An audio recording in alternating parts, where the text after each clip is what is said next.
Rachel Moore here with Baker University head softball coach Jamie Stanclift, now in year number 6 with the Baker softball program, coming off a historic 2018 campaign in which her team broke the school record in wins with 41 and qualified for their first ever NAIA national tournament. Coach, let's start with preseason for your squad. You've had them on campus about a month and a half, getting some work in here, and maybe Jim staying out of the cold. So how's preseason going? I think it's going as well as it can be, considering it's icing outside right now. I'm 9 days from first game, and we've been outside one time. So cabin fever has definitely set in. We are making the most of every day, but it's about that time that we get to start playing against people other than ourselves. That's getting a little bit old, so the girls are really staying after it. Still working on making mechanical adjustments and things like that, and using all the time that we have to continue to get better. We're gearing up, ready for live. Pitchers are throwing live every day.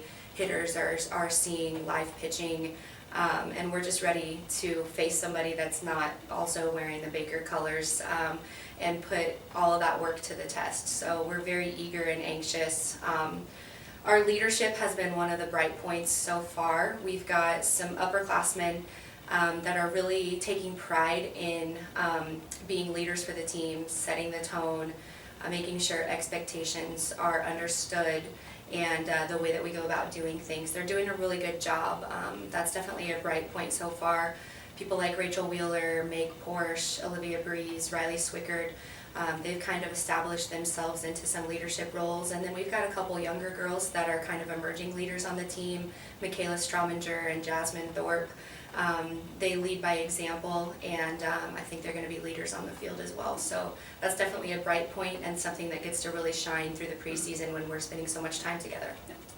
Now, the first preseason poll came out on January 15th. Baker comes in receiving votes. We talked about it a little bit already, but is that kind of where you expected your team to fall in this first poll of 2019? Yeah, I expected we would stay right about where we were. We finished ranked 25th, and I expected we'd maybe stay there or maybe drop to receiving votes, and that's exactly what happened. We dropped to the first team receiving votes, almost cracked into that top 25, and really I'm completely okay with that, because now we get to just go out and earn it, and we get to go out and be tested and see where we are, and the journey begins leading into Heart Conference play, which is really tough. So we're going to be battle tested early on, playing some ranked teams, and then we've got ranked teams in the Heart of America Conference as well. So nothing's going to be easy, and I think that it's great that we're starting out receiving votes. We can either go up or down. Whatever happens, it's going to be up to us, and we're willing to work for it, and we're all very excited to see what happens with that. So looking at, we'll start with your pitching staff. Olivia Breeze comes back, a senior leader for you, as you've already mentioned. Academic All-American as well as an All-American as a pitcher. So entering her senior year, what are you looking for her in terms of leadership qualities, and as well when she's out there pitching on a day-to-day basis? Still looking for, I remember back to this interview last year and what I said, and I would say the same thing for Olivia, looking for her to stay within herself. She's a tremendous athlete, she's a tremendous competitor. That's why she's achieved the things that she has thus far. She's making strides in being an even better leader and a better teammate every day. Looking for her to continue doing those things, and to just remember that it is not all in her hands. It's not all on her. We have a very strong team behind her. We have a very deep pitching staff behind her that is very eager to help contribute. Their production is going to be really important to our team's success. For those young pitchers that are behind Olivia to perform and produce when they're given the opportunity, that's going to be a big key to our success this year. We're really, really excited to have that depth. We have 7 total pitchers, and they are working their butts off, and they are bought in. They're getting better, making great strides. We're really, really excited to see them out on the mound, throwing to some people that aren't our own hitters, and see where they're at. And they're all hard workers and great competitors, so I know the sky's the limit for that pitching staff, and it's going to be a key to our success this year. Yep, and you went right into my next question with the rest of your pitching staff. You bring in a lot of new faces from junior college and high school. So what's the rest of the pitching staff shaping up like? Yeah, so we've got our one and only transfer is Payton Reynolds from Butler Community College. won a JUCO national championship there and then placed third last year. She actually didn't start as a pitcher much. She played a lot of outfield for them, but she comes to us with not only quality experience playing at a high level, winning championships, but with tremendous versatility. You're going to see her on the mound, in the infield. You might even see her in the outfield. She's making great strides with her swing mechanics. She was above a 350 average hitter coming out of junior college for the last 2 years. I'm going to look to her to be a leader, kind of a quiet leader in our lineup, and to be out on the field somewhere. Keeping her healthy is a little bit of a question mark right now. We've got an MRI today that we really want to play out in our favor. So we've got Payton, and then we've got Hannah Pemberton. She is from right down the road in Wellsville. She's working hard right now, making big strides, especially mentally as of late. Skylar Gorrell comes from Las Vegas, Nevada. She plays third base as well as pitches, and she'll produce some or provide some power in our lineup that will be very valuable. Sydney Gastineau returns to our, she's the only other returner other than Olivia on the pitching staff, and she's been making big strides lately too. And I don't want to say too much about her right now because then she'll just jinx me. But no, Sydney's been working hard and making some mechanical adjustments as well with some of her pitching motion, and that's paying off a lot. She's added some velocity and consistency to her pitches. We've got Cam Bermudez-Kimmel from Topeka, who provides a great complement to the other pitchers on staff as far as velocity.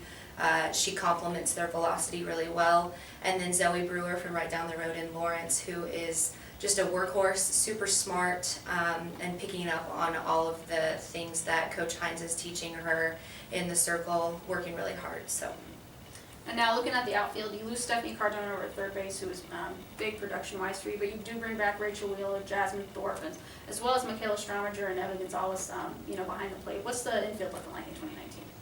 Yeah, infield is looking like we'll have someone new at third base. We've got 4 middles that are all very versatile, interchangeable, polished up. They're tough. That competition in the middle infield is tough. You've got Jazz, you've got Peyton Reynolds, Hannah Flynn, and Sid Joe. They're all competing in the middle, and I love that versatility that we have up the middle, because if somebody's slumping or if somebody's not a good matchup, we've got some really strong options to go to. And then over at first base, Rachel Wheeler brings very valuable senior leadership to the field.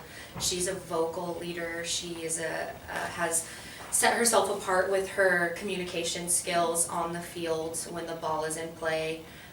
Cam Bermudez-Kimmel also can slide in and play some first base when we need her there, as well as Megan Porsche, who's another senior. And then behind the plate, we've got Michaela and Eva both back. And then we have a newcomer behind the plate, Tiana Tonari, who is a freshman from Colorado, and she's been making great strides, picking up on all the things that we've been throwing at her. Really, really hard worker, lives and breathes the game. So you gotta love that young energy that she provides to the team, and she's doing a real good job. We're proud of her. And then moving right on to the outfield, Riley Spricker comes back to you in center field, and then Brielle Reese, who stepped in nicely as a freshman and left and kind of made that position her own. Overall thoughts on the outfield in 2019?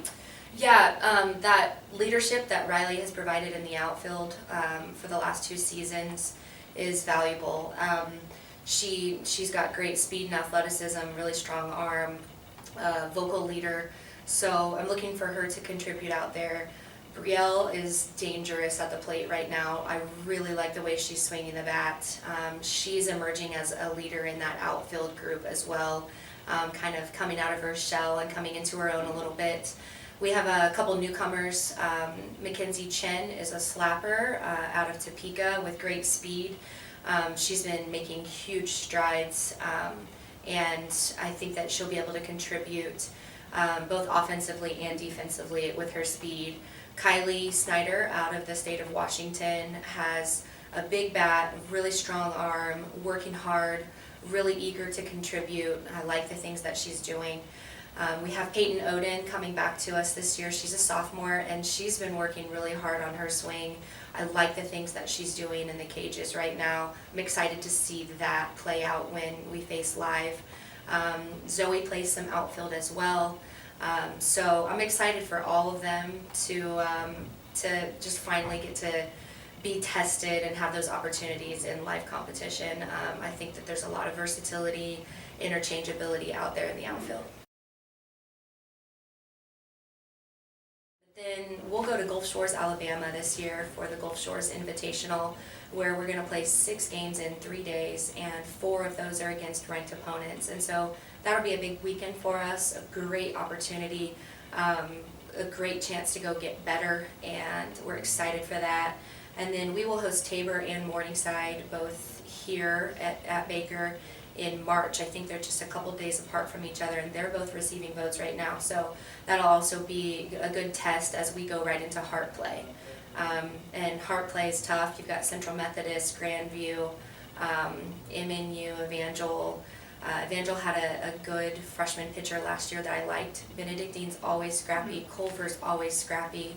Moval's got brand new coaching. You just never know. In the Heart, everybody's tough. You got to get up for every single game. You can't take anybody lightly, and that's one of the best things about our conference and playing in one of the best conferences in the NAIA. So all the non-con is just prep for that. And then for conference tournament, we actually moved that. That's going to be played at Mount Mercy now this year on their brand new facility, an all-turf field. So that'll be a little tricky to prepare for that too, because we don't have any other fields in our conference that are turf, and Mount Mercy comes here to play for regular season. So we'll go, hopefully we qualify for conference tournament, we'll go play there, having never played on that turf before, but it'll be all right, and I hear it's a great facility. So yeah, I'm excited for the whole journey, but we just got to take it one day at a time. She's Baker University head softball coach Jamie Stanclift. A reminder, you can catch all the games out at Cavanis Field this season. If you can't make it out to the ballpark, you can watch the stream at our website, bakerwildcats.com. Coach, appreciate your time and good luck this season. Thank you, Rachel.